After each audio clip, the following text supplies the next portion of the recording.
we are here because of NBA Junior tournament in Belgrade. Can you tell us the importance of this tournament for NBA and also basketball worldwide? Yeah, I mean, the tournament for us is an opportunity for us to grow the game, and utilizing our junior NBA platform, which we run globally, in our region particularly, reaching, 50,000 kids this season, in 30 different countries.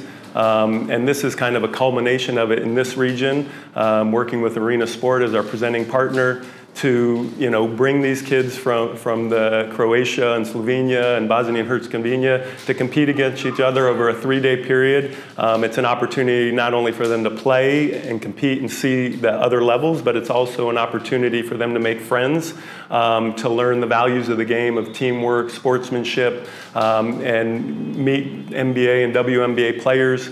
So it's a real positive thing, and I think as we continue to do this, it's only going to inspire these kids to want to continue to play, continue to compete, and hopefully make it to their national teams and then WNBA or NBA.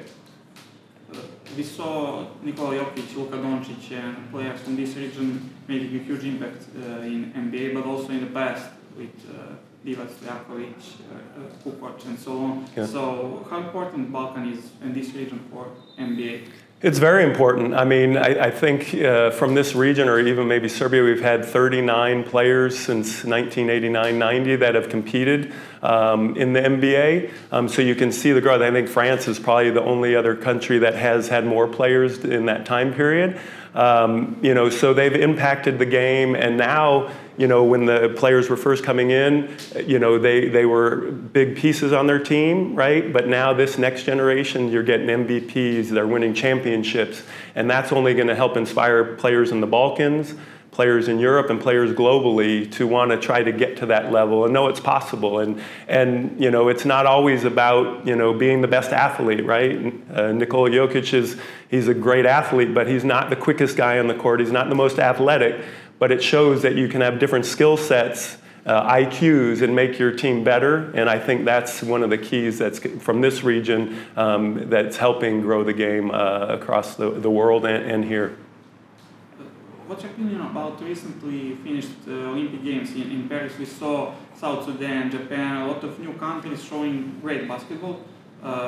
It seems like gap between US and other countries is now smaller than it was like 10, 20, 30 years before. Yeah, 100%. I mean, they're closing, international players are closing that gap, and I think a big part of that is the national teams and those countries know the U.S. is here, and in order to win a medal, you're going to have to grow your game, grow your participation, grow your national team program to compete, and that's what global federations are doing. I mean, Luol Deng's done a great job in South Sudan. I had a chance to watch him in London before, and obviously during the Olympics.